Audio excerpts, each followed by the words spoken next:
Hey there everybody, this is Lee with Creative Two-Time Mom, and this video is going to be part of the ABC Homeschool Collab series.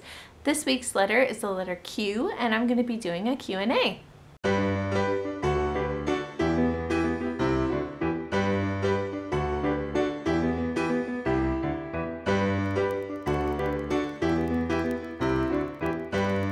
So the Homeschool ABC Collab series is an open collaboration of homeschoolers here on YouTube. Each week I post a video with a new letter of the alphabet, and we talk about how that letter applies to our homeschool. This week's letter is the letter Q, and I'm going to be going through some of the questions that have been asked on Twitter and Facebook, and some of the questions that have been left in our videos. I'm going to be doing a Q&A video for you guys today. So some of these questions are just general questions that I see popping up every once in a while, plus I asked on one of my community boards on Facebook for some Q&A questions, and so I'm going to be answering those as well. The first question is, will we have any more kids or will we adopt again? And that's kind of a tricky question. Will we have any more birth children? No, we will not. Will we foster again? That recently is a conversation that has started to come up a little bit more as the kids have gotten older. We've kept our license, you guys know that. So will we foster again? That's looking like it could possibly be a yes. And if we do foster again, our hope would be that it would be a situation that would potentially become an adoption situation. I think that's a little bit of the hesitance right now. I'm not as naive as I was the first go around. You can lose children very easily, become attached, and the system can do its job and return kids to their parents. I mean, that's always the ultimate goal, but it is very painful for the foster parents when that happens. And so if we do foster again, it would be with the goal of adoption. But right now, that's still a little bit up in the air. It's a conversation that's kind of come around and starting to have its season again, but it's not something that we've made a real final decision on. Tips for camping with kids. I just got brave enough last summer to actually really do a camping trip with the kids. We camped a little bit when they were younger, but not a whole lot. And then, you know, you have babies and you have diapers, and there are some things about babies that are easier, but camping with diapers is not one of them. Especially when I cloth diapered with the third kid, I thought, I don't want to camp in that situation. So I don't know that I have a whole lot of advice other than just do it. Last year, I was even hesitant last year because my youngest was 4. I should have gave up and went a long time ago, but I didn't, and even then it made me a little nervous, and I wish I would have done it a lot sooner. So if you see a free weekend on your calendar, just make the commitment to do it. Book your campground site. Make sure you're near someplace with water. Pack a life jacket because your kids, even if they're waiting, they're going to be in the water, so make sure you have a life jacket, and then just kind of go with the flow. And pack lots and lots and lots of food. I feel like we eat a ridiculous amount. I guess we also do a lot of hiking and stuff when we're outdoors, so we were probably more active, but pack a ridiculous amount of food. Hannah at Pepper and Pine asked a few questions. Her first question was, what are our reasons for homeschooling? There's a lot of reasons, and over time those have evolved. What started out as my reasons in the beginning aren't necessarily my reasons today. My reason in the beginning was just that I was curious. I wanted to know if we could do it. I wanted to know if it was even really possible. I don't know that I had a end goal when we started this, other than I felt like I could teach him, and I wanted to know if he could learn from me and if I could teach him. At the time it was just Noah. Over time, our reasons have evolved to creating a family atmosphere, fostering sibling relationships, just being able to impart in them things that are important to us, and part of that being the family unit, but part of that also being the way you learn history. I feel like I teach history very differently than you would find in a traditional school, and I feel like it's the best way to learn history. I mean, isn't that the way we do certain things, is because we feel like it's what's best for our kids. Ultimately, I do want to give my kids a very solid education, and the burden of how that has come down on me the last couple of years has been really tough, because I feel it so strongly, is that I really want to give them a great education. Whether or not that looks like the education of the kids next door doesn't mean that mine is better or worse, it just looks different. And so I feel like I'm constantly pushing and pushing and pushing, and then sometimes I reach the limit where they want to scream, and I realize I have to pull back because I want so much for them to have a great education. And I feel like that is probably the main thing that drives me in homeschooling right now, is raising the bar for my kids and giving them opportunities that they wouldn't necessarily get in a traditional classroom. Like, we try to get out of the house a ton. We try to do field trips all the time and interact with people in the subjects that we're learning, and that is possible. I'm not saying that's not possible in a traditional setting, but those are really the two things that are just driving our reasons right now. She also asked thoughts on foster care, and I've shared a little bit about that. We just had our license renewed for another year. I kind of feel like I need to make a separate video on that, because it entails a lot of different things, prepping your house and getting your education, and having some, like, you have to have a first aid certificate and CPR training.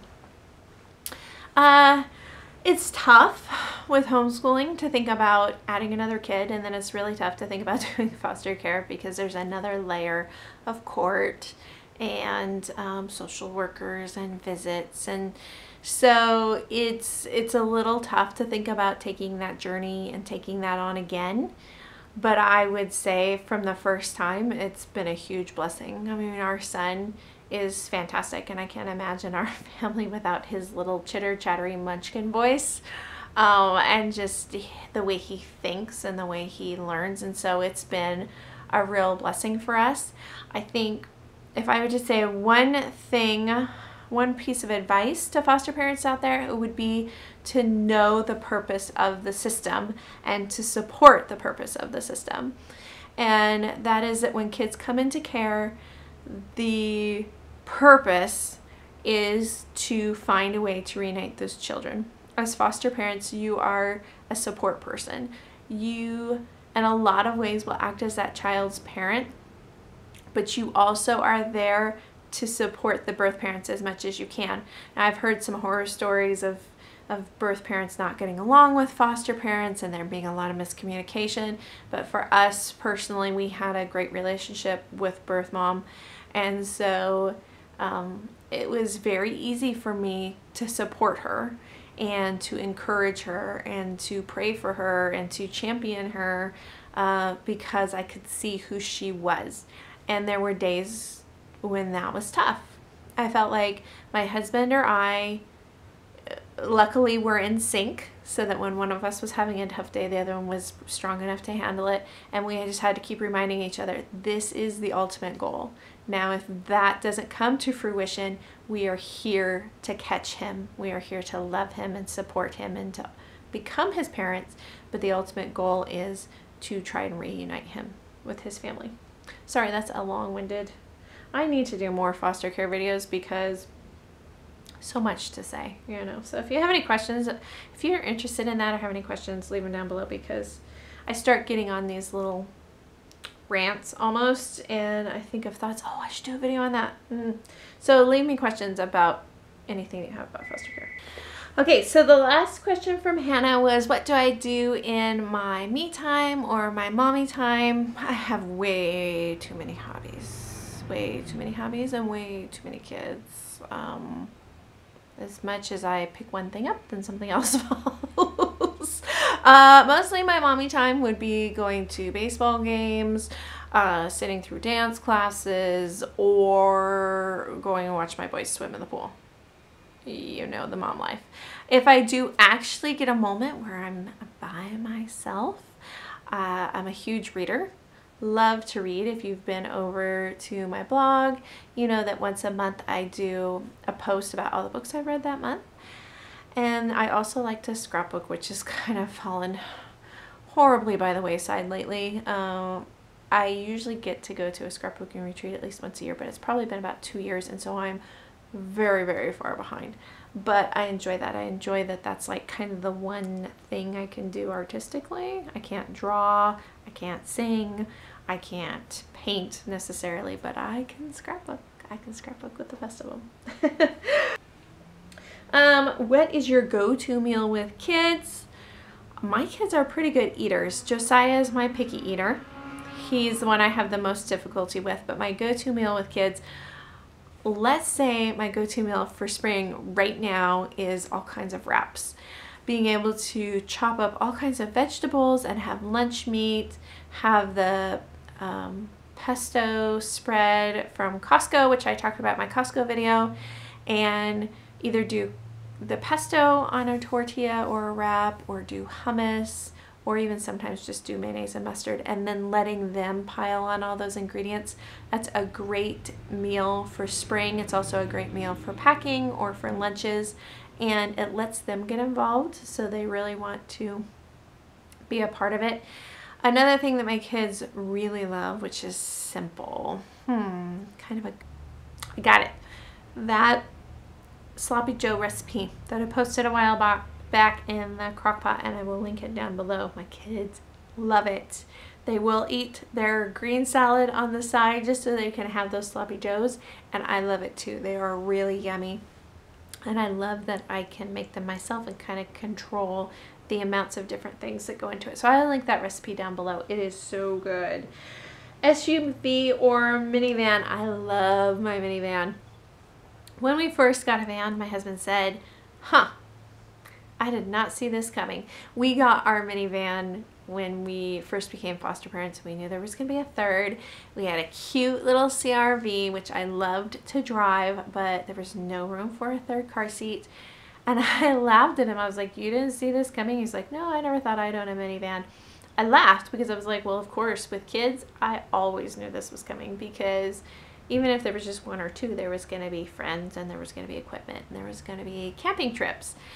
So I love my minivan, to be honest. I'm not ashamed to be a minivan mom, but the one thing that I do miss about having an SUV is the ability to go to the snow. Especially this winter, we had so much snow around us. We went to my mom's at New Year's. You guys saw us driving through the snow, which was crazy and scary. Plus, I would just love to take the kids sledding, because we live next to two amazing mountains that were covered in snow this year, and I just didn't feel real comfortable doing that with my minivan. So that's the one thing I miss, and I kind of wish we had something a little bit more like that. My husband has his hunting truck, but we can only put 3 people in that truck. So if we could get a truck, that would be pretty cool to be able to do stuff like that, but I really am happy with my minivan. So that's the Q&A and the homeschool collab video for this week. If you get a chance to make a collab video like this one, make sure you leave a comment in your video about the playlist, and then come back here and leave me a link to your video so I can add you to the playlist. I hope you guys enjoyed this video. Leave me a comment down below with any questions that you have that you might want to see answered in a future video, and we'll see you guys next time. Bye guys.